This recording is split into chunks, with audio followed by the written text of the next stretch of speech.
when people are going risk off, when people are worried about higher interest rates impacting risk assets, the risk assets that feel it the most are cryptocurrencies. For the first time, the prior month, it was up 9.4%. The consensus was July year over year would be up 9.8. Instead, the actual increase was 10.1%, which represents a 40-year high.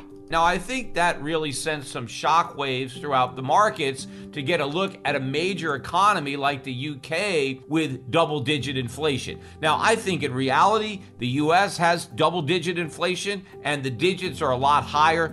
In fact, this is the 5th consecutive month where the leading economic indicators have been negative. Now, that rarely happens. In fact, you have to go all the way back to the Great Recession of 2008, 2009 to see that happen. So something is happening right now with leading economic indicators that hasn't happened since the economy was in the middle of the worst recession since the Great Depression, yet all the experts are trying to convince us that we're not even in a recession right now, let alone a great one. We also got a better than expected report on industrial production for July. And the prior month was reported as minus 0.2, and the expectation was for plus 0.3. Well, they revised the prior month up to 0. And instead of being up 0.3, July came in at up 0.6, which was double what had been expected, but was still within the range of expectations. But nonetheless, it was a beat. Now, of course, you got to take all this with a grain of salt because none of these numbers are adjusted for inflation. So obviously, when you have a lot of inflation, industrial production, at least the price of it, is going to go up because the price of producing anything is going up. So whether or not in real terms industrial production went up remains to be seen. Maybe we produce less. It's just that the stuff that we did produce cost more. Now, the same story with manufacturing output.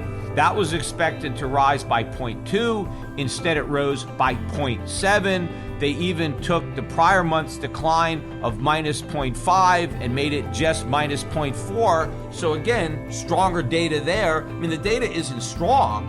It just isn't as weak as expectations. And capacity utilization went up to 80.3. The expectation was for a rise to 80.1, although the prior month was actually revised down a bit from 80 even to 79.9. But again, this was part of the data that maybe investors were bracing for worse than expected. We got better than expected. And so that was not the news that the markets wanted, because again, it's bad news is good news, which means good news is bad news. And so this was bad news that weighed on stocks, but it also weighed on foreign currencies. It weighed on gold. It weighed on bonds. We had a similar story with retail sales, although the headline number came out a bit weaker than expected. The rest of the report was stronger. And again, retail sales not adjusted for inflation. Clearly, in real terms,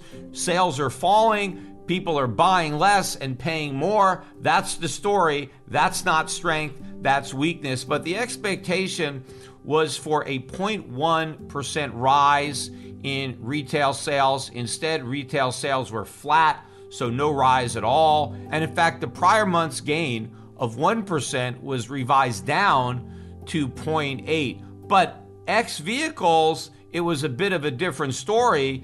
They were expecting a minus 0.1. Instead, we got a plus 0.4. And if you X'd out gasoline and vehicles, instead of being up 0.3, we were up 0.7. So again, adjusted for inflation, probably not a real rise. But again, the markets had been getting a lot of negative economic news, and now all of a sudden, the negative news isn't as bad. We were beating expectations. Granted, the bar had been lowered quite a bit, but we were able to get over that bar. And again, that's not what the markets wanted to hear. Same thing with jobless claims. You know, we had been going up in weekly jobless claims. Now we've been moving back. We had a revision to the prior week, which was reported as 262,000. That was revised down to 252,000. The expectation for this week was 265,000. We came in at 250. So these are a bit softer. We're still a lot higher than we were 6 months ago, but we've softened a little bit. So maybe that created a glimmer of hope that maybe the worst is behind us for the increase in claims. In fact, the 4-week moving average moved down a bit. It was 252,000 last week. They revised that down to 249,500. And this most recent week, it came out lower again at 246,750. Now, because I don't think this is a change of trend.